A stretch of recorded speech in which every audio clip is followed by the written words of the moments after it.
The following podcast episode is based on true events, but names and identifying details have been changed to protect the privacy of those involved. The views and opinions expressed in this episode are clearly those of myself, Chaz Ellis, and are based on my perspective and my personal experiences. These views are not intended to harm, defame, or disparage any individual, group, or organization. This episode is shared for educational and storytelling purposes only and should not be considered a definitive account of any events or actions. Listeners, you are encouraged to approach this content with an open mind and understand that all narratives are subjective. This is Chaz Ellis, and this is the Pageantry of Life. And I've talked about the multiple businesses I've owned and the career I've had in the world of pageantry.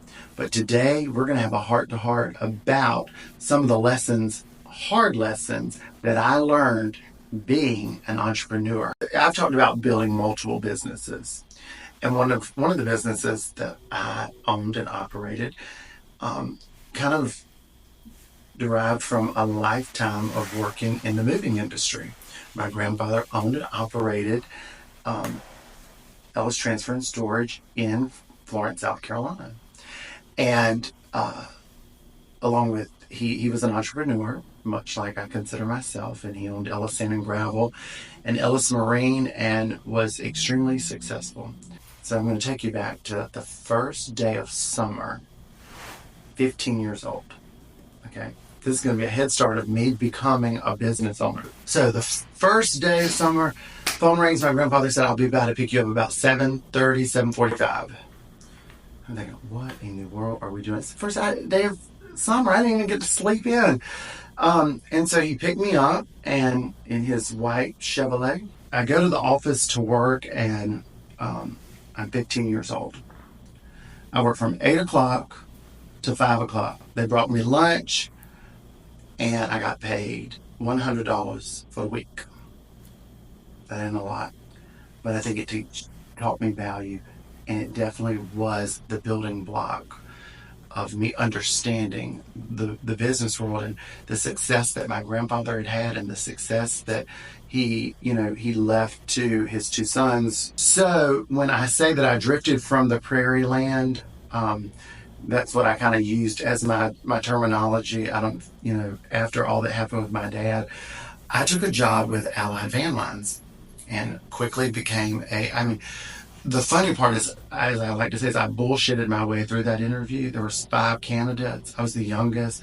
The woman that left before me was 41 years old. I got the job. I made $60,000 at 20 years old. I did not even have, I was taking people to dinner and BSing my way through it, buying them cocktails, honey. But I told that woman, I was like, I will make the money. Like, I can do this. I know this industry. And in that moving industry, I met a great couple. And I will call them Tom and Lisa. And Tom and Lisa were extremely, took a liking to me, and I took a liking to them. I had admiration for what they had accomplished and their success story. And I think they saw something in me and just basically what I had shared, where I'd been, what I was doing, and what ultimately my goal was. It's because I've always, kind of had a trajectory that I was on, and I was like, we're not going back. We're going to go ahead. And so they not only provided me an opportunity to work in their trucking business, their moving business, but also in their spa business. And then that kind of manifested into more of like a one-on-one partner, it was almost like I had become an assistant, and from an assistant, like, we want you to manage and operate and run these things. And they had a manager at the moving company, but I had become the manager at the spa, but I was still doing, multiple things for the moving industry. But I had this inkling and this gut feeling that I had to, or not that I had to, but I wanted to be a part of the legacy that my grandfather left, and that was to bring the moving industry back to Florence. And along the way, as I talk about, learning to love myself and being so inundated with so many things, so many irons in the fire, I was learning to love myself, and in turn, I had met someone, and that's Lex, who is now my husband. But as I was falling in love, I think Tom and Lisa were falling out of love, and that was unfortunate. But still, I became a partner in the spa business that we added the salon concept. And then I started as a franchisee for the moving company that I was bringing to Florence. And I will tell you, that was a huge task to take on. But Lex, I will never forget Lex said, I will not move to Colombia. But we had this opportunity, and this opportunity was the perfect opportunity to make a place for him in the industry that he was in Colombia, with the network that I had, with the opportunities that I felt like that he could put himself in.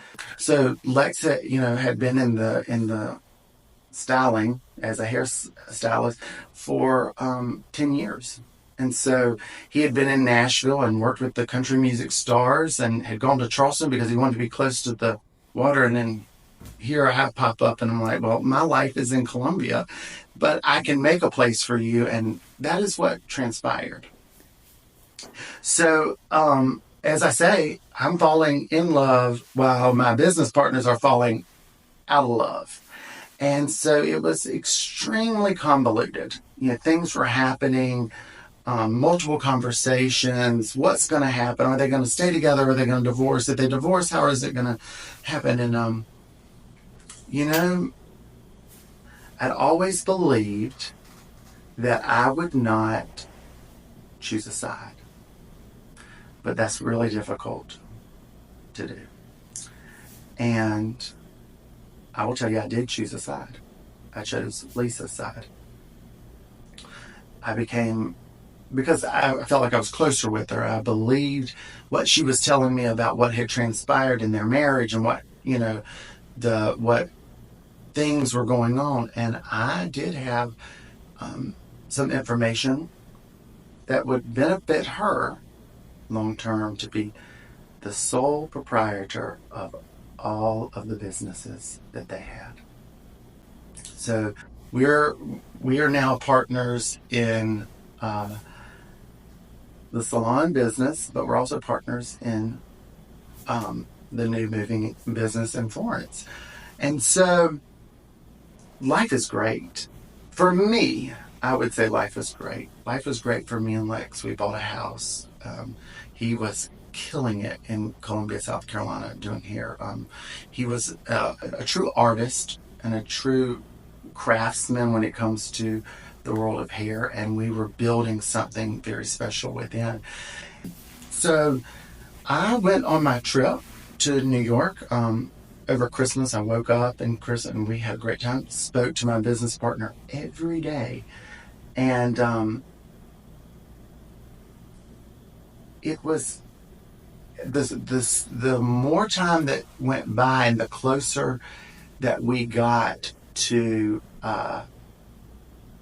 coming to fruition of me coming home, I could tell that things were becoming a little more odd in our conversation. And she said, well, can we meet for lunch? Certainly, which was not abnormal. We met for lunch a lot. And I can remember coming in, and the demeanor just being totally different.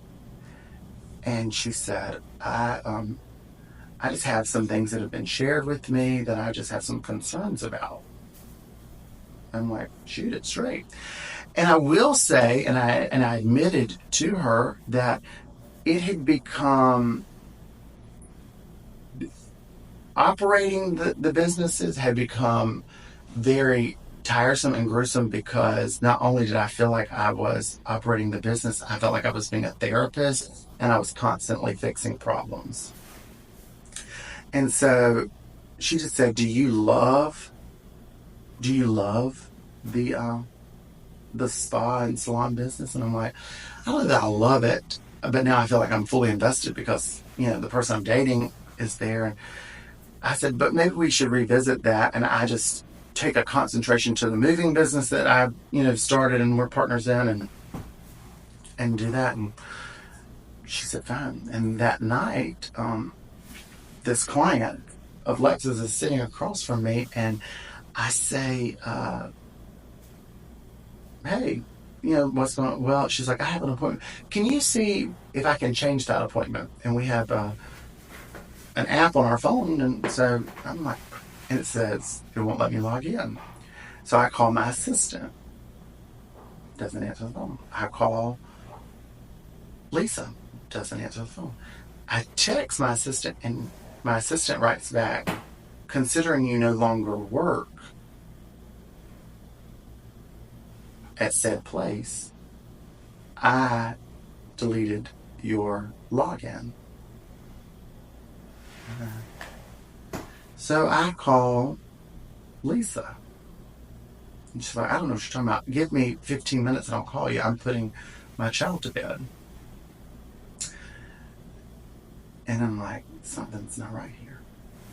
I just had lunch with her and she just said that my heart wasn't in it and whatever. And she calls me back and she said, you've been stealing from the company. I said, stealing? Stealing what? Well, what I've found out to this point is $16,000. Now, mind you, I'll let you in on a little secret. If I'm going to steal and I'm going to get my ass in trouble, I ain't going to jail for the $16,000. And so I'm like, what is this? So the conversation continues, and,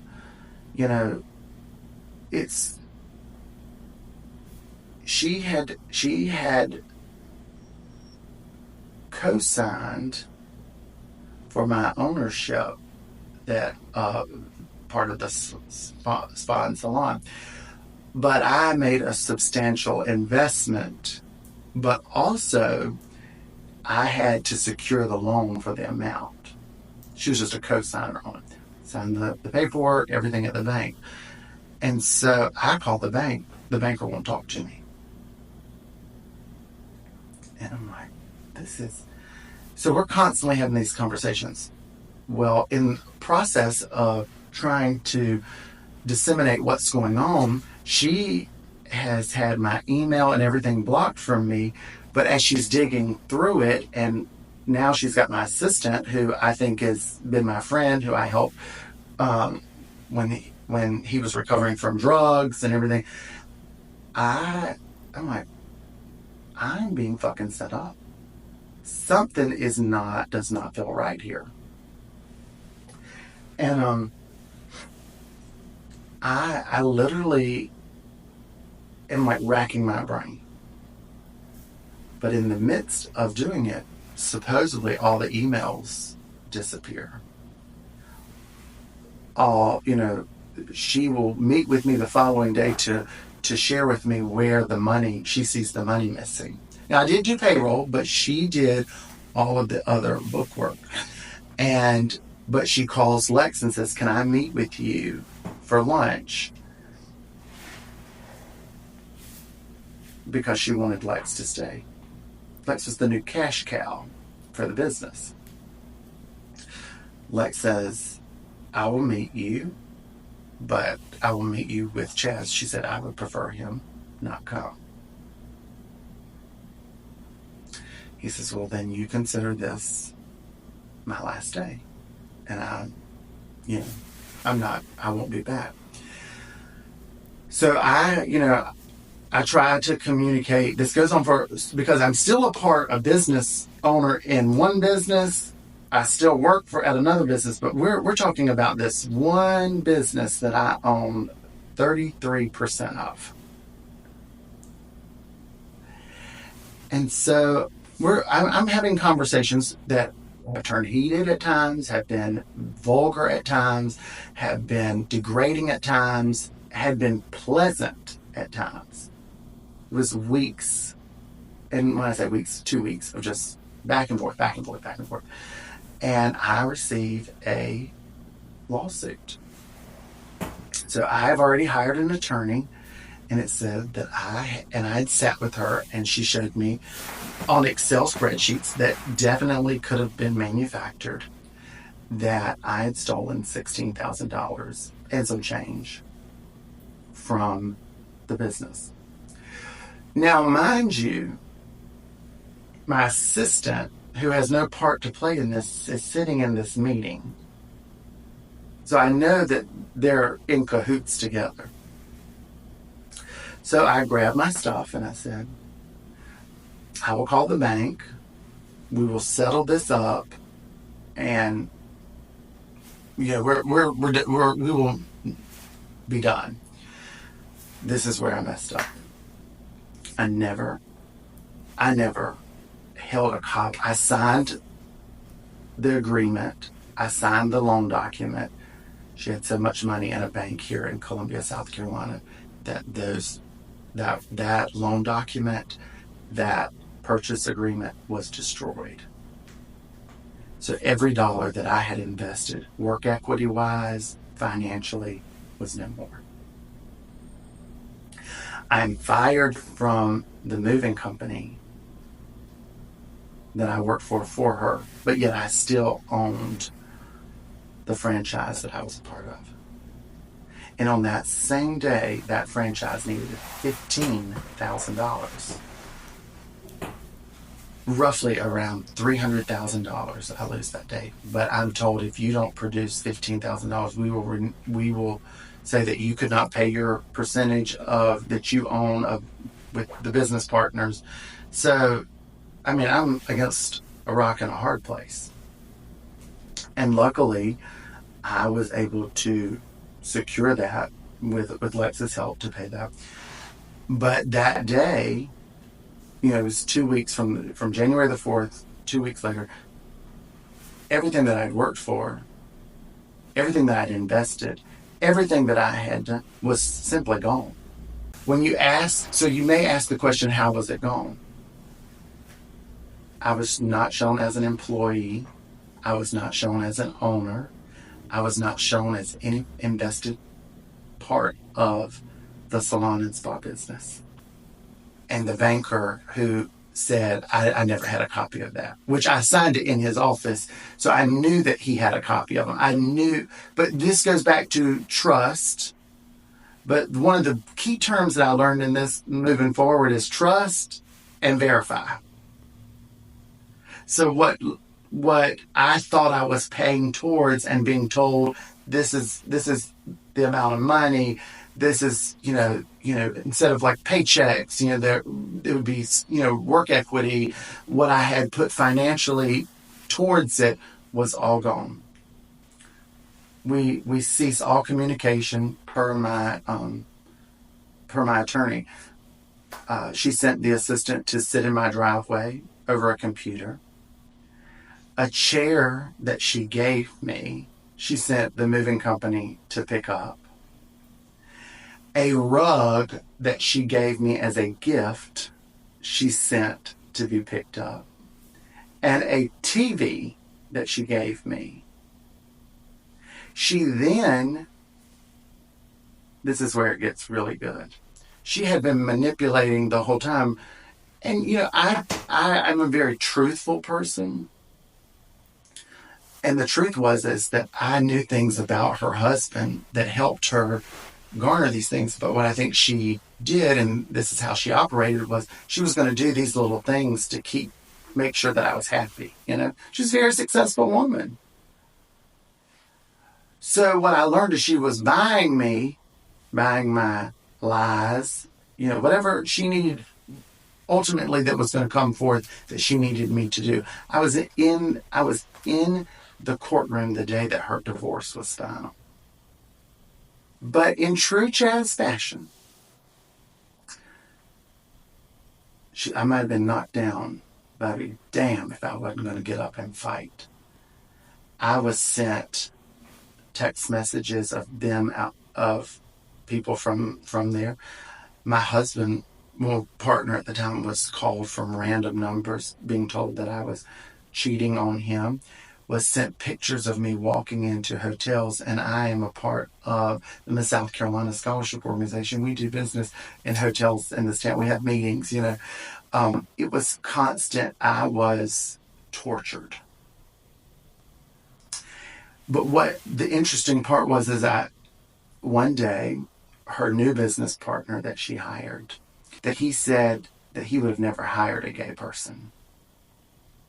Yeah, he had 3 working for him because now he was a partner in that business and became a business partner.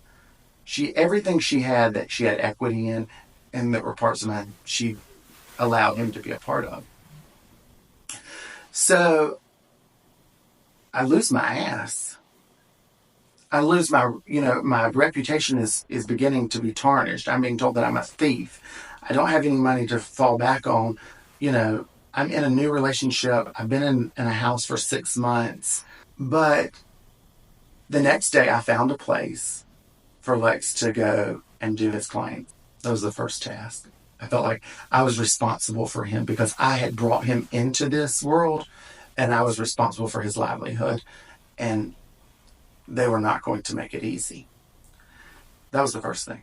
The second thing was I was on a mission to find a place for us to establish what would become Parlor 818, what would become our business. That day, I secure the funding for it, between Lex and another business partner. We secure the funding for it and we start the process. They would ride by and take pictures in front and say of where we were creating Parlor 18, look at this trash. The most, isn't this the number one shopping mall, or shopping center now? But I took it like a man. Was it hard? Yeah. Was it difficult? Yeah. Did it bruise my ego?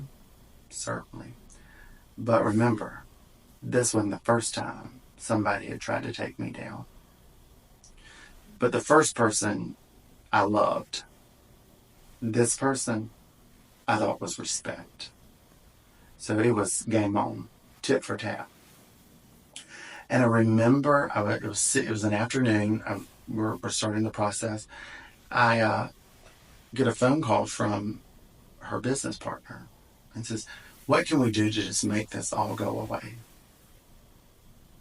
I'm like, you have defamed my character. You have tried to defame what I'm building. You have defamed my relationship. No, we're not doing this. And I remember a scenario. Not a scenario, it was a situation that I had been in with Lisa. I remember that's what we're calling her, is Lisa. Where she had forged a check. And so I called my attorney and I said, "You tell her, you can call it off. We'll call the dogs off. If she will agree to pay me a very it was minimal what she paid me, and I did sign a non-disclosure of that amount. And I will not divulge what she has done." I said, "Or her child can visit her in prison. Because what she has done is a hell of a lot worse than what she is accusing me of doing and that I did not do. But I have proof of what she did." Revelation, you may call it, a realization, a remembrance of something that I remembered her doing that was incredibly shady. And so I just said, I'm not going to fight this battle. She is out to destroy me. She obviously feels threatened by me. Why all of a sudden she would turn on me? So through all of these things that she tried to tear me down, I can proudly tell you that year, which was probably the hardest year of my life, there were times in with faith or whatever, that I questioned, why me? Why now? Why again? But I sit here each time, after each battle, stronger, more confident, more at peace. And I think that that is obviously the lesson that that's constantly been instilled in me, or is constantly being taught to me, where I can sit here and hopefully give hope to someone somewhere that shitty things do happen. Shady things do happen. So as we end each one of these podcasts here at the Pageantry of Life, I always say, why stop there? And I think the best advice I can give you is, in the journey, if things are not feeling right, I wish I would have, but I'm going to advise you to sometimes take a step back and evaluate what you are seeing, evaluate what you are hearing, evaluate what is happening, because the answer might truly be in what you see, and therefore you can alleviate the pain, the suffering, the hardships, the sickness of what you have witnessed. It's been coined by Maya Angelou. It's been said by Tyler Perry in the best voice of Medea, but when someone shows you who they are, believe them. We have a lot more to showcase and share with you as we interview leaders and dreamers. Deep heart-to-heart conversations that make us feel better. So stay tuned for the next Pageantry of Life and the next conversation we will have.